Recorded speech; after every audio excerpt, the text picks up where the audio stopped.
Halo sobat pencinta Donghua, kali ini kita akan melanjutkan cerita Battle Through the Heavens Benua Kaisar. Cerita dan video ini diambil dari channel Nobarta. Tanpa banyak basa-basi, mari kita simak alur ceritanya. Melanjutkan dari cerita sebelumnya, Xiaoyan menghilangkan semua yang mengganggu pikirannya. Sekarang satu-satunya jalan hanya untuk mendapatkan izin dari Raja Naga untuk meminjam batu kehamilan jiwa. Kekuatan jiwa Xiaoyan perlahan-lahan menyebar dan mendekati Gunung Hitam. Setelah kekuatan jiwa memasuki Gunung Hitam, Xiaoyan dengan jelas melihat sosok Raja Naga. Tubuh Raja Naga sangat besar dan sisik-sisik dari Raja Naga berwarna hitam seperti baja. Xiaoyan merasakan tekanan yang kuat pada Raja Naga. Pada saat ini mata Raja Naga tiba-tiba terbuka. Mata berwarna merah itu menatap Xiaoyan. Xiaoyan dengan cepat berkata, "Junior Xiaoyan bertemu dengan Raja Naga. Senior, kedatangan saya ke sini untuk meminta izin kepada senior.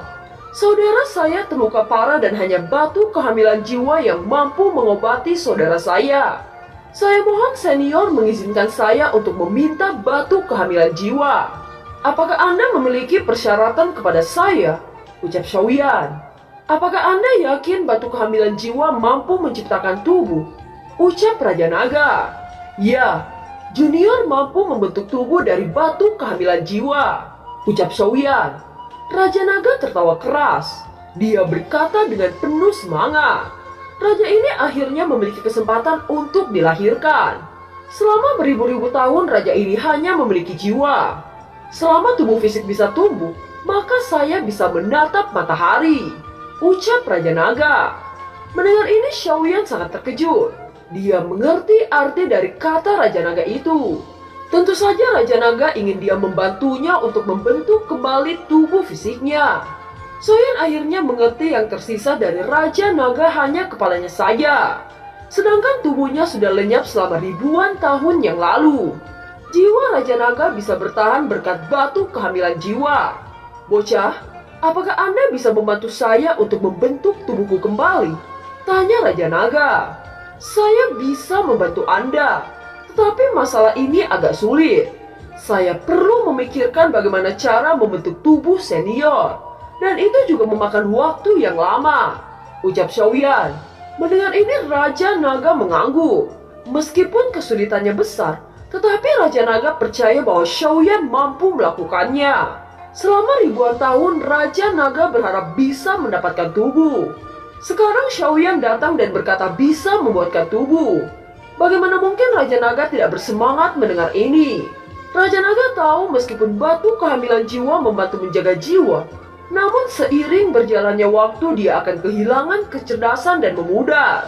Batu kehamilan jiwa adalah misteri yang tidak satupun orang tahu asal muasal batu ini. Dikatakan bahwa pada zaman kuno semua kehidupan lahir oleh batu kehamilan jiwa. Tidak masalah seberapa banyak waktu yang dibutuhkan. Selama Anda dapat membantu saya mendapatkan kembali tubuh saya, maka saya akan memberikanmu hadiah, ucap Raja Naga itu. Mendengar ini Xiaoyan sedikit penasaran dengan harta yang diberikan oleh Raja Naga. "Harta yang saya punya adalah cara untuk menembus Daudi bintang 9. Apakah Anda tahu di benua ini tidak ada yang mampu menembus Dausian? Itu karena jalan itu sudah dihapus oleh para dewa. Dalam hidup saya sudah melihat banyak hal. Jika Anda mampu membentuk tubuh saya, maka saya akan memberitahu Anda cara menembus jalan itu," ucap Raja Naga. Xiaoyan seketika terdiam saat mendengar perkataan Raja Naga. Meskipun sekarang Xiaoyan berada di 7 bintang, kelak dia akan mencapai Daudi bintang 9. Jika mencapai ketinggian itu jelas Xiaoyan ingin menembus tingkat Dausian. Terlebih lagi ada beberapa hal yang tidak dia mengerti. Xiaoyan selalu merasa banyak orang yang membimbing dia untuk mencapai puncak tertinggi benua. Baik Zanlao ataupun Pagoda Emas, Xiaoyan tahu bahwa keberadaan mereka pasti jauh lebih rumit dari yang ia bayangkan. "Senior, meskipun saya punya cara untuk membentuk kembali tubuh Anda, tetapi ini hanya tubuh Daudi. Senior juga pasti tahu saya kesini untuk membentuk kembali tubuh saudara saya. Saya harap senior mengizinkan saya untuk menyelesaikan tubuh saudara saya terlebih dahulu," ucap Xiaoyan. "Baiklah, Saya setuju dengan persyaratan Anda, ucap Raja Naga. Kalau begitu saya akan meletakkan tubuh saudara saya di batu kehamilan jiwa, ucap Xiaoyan. Setelah itu Xiaoyan menarik jiwanya dan membuka kedua matanya, kecerahan terpancar dari wajah Xiaoyan. Huafei yang memegang Nan Erming bertanya dengan gugup, "Kakak Xiaoyan, bagaimana hasilnya? Apakah Raja Naga mengizinkan kita untuk memakai batu kehamilan jiwa?" tanya Huafei. "Kita diizinkan oleh Raja Naga. Tidak lama lagi kita bisa menyembuhkan Nan Erming," ucap Xiaoyan. Mendengar ini Huafei menangis bahagia. Dia melihat wajah Nan Erming dan lalu berkata, "Tidak lama lagi Anda akan bangun," ucap Huafei. Penatua Su yang menyesuaikan nafas perlahan-lahan berjalan mendekati Xiaoyan. Dia sudah tahu Raja Naga pasti menyetujui permintaan Xiaoyan. Saat Xiaoyan melihat Penatua Su, dia juga tersenyum lalu berkata dengan lembut, "Penatua Su, lebih baik Anda memulihkan diri Anda. Saya sudah menerima izin dari Raja Naga dan saya bisa datang sendiri di Gunung Hitam. Saya juga berterima kasih atas bantuan Penatua Su," ucap Xiaoyan. "Tuan Dermawan tidak perlu sungkan. Saya hanya sedikit membantu. Jika Tuan Dermawan sudah mendapatkan izin dari Raja Naga, maka saya akan menuruti kata-kata Tuan Dermawan," ucap Penatua Su. Kata-kata dermawan yang diucapkan oleh Penatua Su membuat Xiaoyan bingung. Tetapi Xiaoyan tidak terlalu banyak bertanya. Dia memandang tubuh Nan Erming dan membawanya ke Gunung Hitam. Setelah beberapa saat Xiaoyan sudah memasuki Pegunungan Hitam. Dia dengan lembut meletakkan tubuh Nan Erming di atas batu kehamilan jiwa. Setelah itu Xiaoyan mengeluarkan formula yang diberikan oleh Kaisar Iblis Tua. Formula dari Kaisar Iblis Tua mencatat beberapa karakteristik tentang batu kehamilan jiwa. Xiaoyan menutup matanya dan pikirannya melintas ke formula Kaisar Iblis Tua. Dia dengan detail melihat informasi yang terkandung di dalam formula. Setelah Xiaoyan merekam semua informasi yang tercatat di dalam formula ke dalam jiwanya, dia mulai mengeluarkan api surgawi. Dengan lambaian tangannya, api surgawi membungkus tubuh Nan Erming. Setelah itu suhu api surgawi dinaikkan ke tingkat yang stabil. Di bawah pembakaran api surgawi, tubuh Nan Erming mulai menguap. Sesaat kemudian hanya bagian jiwa yang tersisa dari Nan Erming. Bahkan orang-orang di luar Gunung Hitam bisa merasakan perubahan suhu yang semakin panas.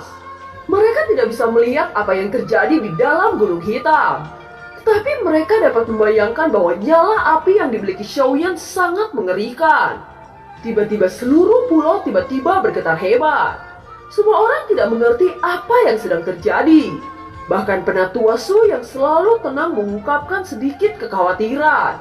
Di sisi lain Raja Naga yang melihat pemandangan ini juga terkejut. Dia tidak menyangka kontrol Xiaoyan terhadap api surgawi sangat menakutkan. Sekarang Raja Naga sangat percaya jika Xiaoyan mampu membentuk tubuhnya. Pada saat ini guncangan yang disebabkan oleh Xiaoyan semakin besar.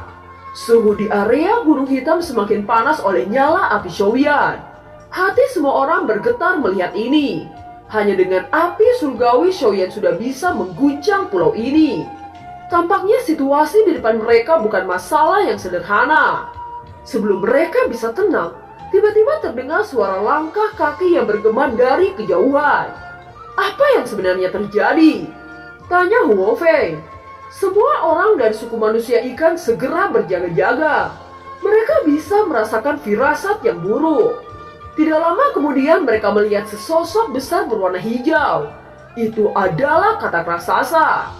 Bagaimana mungkin katak raksasa ini memasuki wilayah suku manusia ikan kami? Ucap Yaoling. Setelah satu sosok katak raksasa besar terungkap, di belakangnya masih terdengar suara gemuruh dan banyak katak raksasa lainnya yang muncul. Mereka mengelilingi mata air suci yang dipimpin oleh Raja Katak sebelumnya. Melihat para penjaga dari suku ikan datang, katak raksasa itu mengempaskan tombaknya. Hanya dalam satu serangan banyak suku katak yang sekarat. Bajingan, bagaimana mungkin mereka menyerang suku kita? Apa karena sumber daya sehingga membuat mereka sangat gila? Teriak Patriarklu. Kekuatan Patriarklu sendiri berada di Dodi Bintang 5 awal. Namun dia tidak menyangka bahwa bahkan dia tidak dapat merasakan fluktuasi kekuatan ras katak ini. segera menoleh ke bawahnya dan berteriak. Semuanya membentuk formasi pertahanan. Jangan biarkan mereka menghancurkan mata air suci kita, teriak Patriark Lu. Patriark Lu melangkah maju mendekati sosok katak besar yang setinggi bukit. Dia dengan cepat membentuk segel tangan. Jaring besar muncul saat menutupi pemimpin katak raksasa ke dalamnya. Dalam menghadapi serangan Patriark Lu, mata katak raksasa melihat dengan acuh tak acuh. Dia hanya mengayunkan tombak dengan acak dan jaring energi hancur berserakan. Mata Patriark Lu sangat menyusut. Dia tidak menyangka serangannya dapat dihancurkan oleh katak itu. Yolin yang melihat ini segera menyipitkan matanya. Dia dengan cepat membentuk formasi pertahanan. Katak raksasa yang melihat formasi pertahanan dengan cepat memadatkan Douki. Aura dari bintang 6 puncak meletus dari tubuh katak raksasa. Tombak raksasa mengembun dan membentuk puluhan bayangan tombak raksasa. Suara pecahan kaca terdengar saat puluhan bayangan tombak raksasa menghantam formasi pertahanan. Banyak anggota suku manusia ikan terluka akibat serangan ini. Bahkan Yolin dan Penatua Lu memuntahkan seteguk darah segar. Kekuatan katak raksasa itu di luar imajinasi mereka. Saat ini mereka seperti domba terikat yang menunggu untuk dipotong. Di sisi lain, di dalam Gunung Hitam, Xiaoyan hampir menyelesaikan pembuatan tubuh Nan Erming. Jiwa Nan Erming dimasukkan ke dalam batu kehamilan jiwa. Setelah memasuki batu kehamilan jiwa, jiwa Nan Erming mulai beresonansi dengan batu kehamilan jiwa. Saat Xiaoyan melihat jiwa Nan Erming mulai beresonansi, Xiaoyan bernafas lega. Sekarang hanya menunggu pembentukan tubuh selesai, ucap Xiaoyan dengan sangat puas. Selama jiwa seseorang masih ada, maka batu kehamilan dewa ini benar-benar bisa melahirkan tubuh kembali. Pada saat yang sama, Xiaoyan mencium bau darah yang kuat. Apakah di luar terjadi pertarungan? Ucap Xiaoyan mengurutkan kening. Di medan tempur, suku manusia ikan diserang habis-habisan oleh katak raksasa. Banyak orang-orang dari suku manusia ikan yang mati karena pertarungan ini. Kekuatan katak raksasa berada di bintang 6 puncak. Sedangkan para penatua suku manusia ikan hanya berada di bintang 4 puncak. Bagaimana mungkin anggota dari suku manusia ikan bisa melawan monster katak itu? Katak raksasa melihat kelompok manusia ikan dengan acuh tak acuh. Tombak raksasa diangkat dan cahaya hijau memenuhi tombak raksasa. Yaolin dan Patriark Lu yang melihat ini memiliki ekspresi pucat. Dia tidak pernah menyangka bahwa suku manusia ikan mengalami krisis seperti ini. Pada saat ini, tombak raksasa itu melesat ke arah anggota suku manusia ikan. Seluruh wajah anggota manusia ikan dipenuhi keputusasaan. Akan tetapi, suara benturan logam terdengar di telinga semua orang. Mereka mendekat dan mendapati tubuh katak raksasa terhuyung-huyung mundur. Terlihat sesosok manusia yang dibungkus api melayang di udara. Ini adalah dermawan Xiaoyan. Pria ini adalah Xiaoyan yang datang dari Gunung Hitam untuk menyelamatkan kita, ucap semua suku manusia ikan. Senior Yolin dan Patriark Lu, Anda bisa pergi dan mengobati anggota suku yang terluka. Saya akan membereskan katak raksasa ini, ucap Xiaoyan. Pada saat ini Yolin dan Penatua Lu memandangi Xiaoyan seperti dewa perang. Mereka mengangguk dengan penuh hormat kepada Xiaoyan. Setelah itu mereka bergegas untuk mengobati anggotanya yang terluka. Xiaoyan memandangi katak raksasa. Pada saat yang sama, kekuatan jiwa yang agung mengunci setiap gerakan katak raksasa. Katak raksasa tidak dapat bergerak di bawah tekanan kekuatan jiwa Xiaoyan. Mata katak raksasa menyusut saat melihat sosok yang sangat menakutkan di depannya. Saat mengunci katak raksasa, Xiaoyan merasakan bahwa di dalam tubuh katak raksasa terpancar aura roh hantu. Pada saat yang sama, ratusan monster-monster katak kecil bergegas menuju Xiaoyan. Xiaoyan dengan acuh tak acuh mengayunkan penguasa Suan. Hanya sekali tebas, tubuh ratusan monster-monster katak kecil hancur berantakan. Melihat ini, Patriark Lu berkata, kekuatan yang ditampilkan Xiaoyan sebenarnya sekuat ini. Hanya saja apa latar belakang orang ini? Bahkan saya tidak dapat melihat tingkat kultivasinya. Jika saya menebak dengan benar, mungkin Xiaoyan berada di bintang 7 akhir, ucap Patriark Lu. Bintang 7 akhir? Yaolin menghirup udara dingin saat mendengar kata-kata Patriark Lu. Dia tidak menyangka bahwa orang yang selama ini tampak sangat tidak berbahaya memiliki kekuatan Dodi bintang 7. Melihat kekuatan yang dilepaskan oleh Xiaoyan, seluruh anggota suku manusia ikan sangat heran. Seolah-olah kekuatan itu mampu menghancurkan tempat ini. Mata suku manusia ikan dipenuhi dengan kegembiraan. Suku mereka akhirnya bisa terselamatkan. Di sisi lain, pemimpin katak raksasa itu sangat ketakutan. Namun katak itu mencoba menekan rasa takut di hatinya. Dia memegang tombak raksasa dan tubuh katak membumbung tinggi di langit. Melihat tindakan katak raksasa, ekspresi Xiaoyan sangat tenang. Lagi pula katak ini hanya berada di bintang 6 puncak. Jelas itu tidak menimbulkan ancaman sedikit pun padanya. Tetapi Xiaoyan masih merasa penasaran dengan fluktuasi energi roh hantu dari tubuh katak raksasa itu. Xiaoyan menutup matanya dan kekuatan jiwa memasuki pikiran katak raksasa. Di bawah penindasan ini, katak raksasa itu tidak bisa bergerak sedikit pun. Setelah memasuki pikiran katak raksasa, Xiaoyan bisa memastikan bahwa fluktuasi energi yang akrab memang terpancar dari roh hantu. Dia tidak menyangka bahwa katak raksasa ini benar-benar memiliki roh hantu. Meskipun fluktuasi roh hantu di dalam tubuh katak raksasa sangat lemah, tetapi itu masih berguna. Apakah masih ada roh hantu lainnya di sarang katak raksasa? Ucap Xiaoyan mulai memikirkan kemungkinan-kemungkinan ini. Xiaoyan tidak secara langsung membunuh katak raksasa ini. Dia sengaja ingin membiarkan katak raksasa itu lolos. Jika memang benar seperti yang dia duga, maka katak raksasa akan menuntun Xiaoyan pada roh hantu. Tampaknya roh hantu ini sudah memiliki kecerdasan yang tinggi. Sangat disayangkan roh hantu itu bertemu dengan Xiaoyan. Terlebih lagi Nan Erming membutuhkan roh hantu untuk memadatkan tubuhnya. Pada saat ini yang tersisa hanya pemimpin katak raksasa. Dia berjalan pergi dengan terhuyung-huyung setelah Xiaoyan menarik kembali kekuatan jiwanya. Katak raksasa itu tidak menyangka akan dipermalukan seperti ini. Namun dia sangat bersyukur bahwa Xiaoyan tidak membunuhnya. Setelah katak raksasa itu pergi, Patriark Lu bisa bernapas lega. Tubuh Patriark Lu bersandar di pohon besar. Buku hitam kuno yang berada di tangan Patriark Lu hancur karena serangan katak raksasa. Leluhur Su melihat banyak orang yang cedera bergegas untuk menyembuhkan mereka. Tongkat leluhur Su dengan cepat membanting ke tanah. Cahaya hijau membungkus seluruh anggota suku manusia ikan. Perlahan-lahan luka yang diderita itu sembuh dengan kecepatan yang terlihat oleh mata telanjang. Patriark Lu yang terluka parah pulih dengan cepat.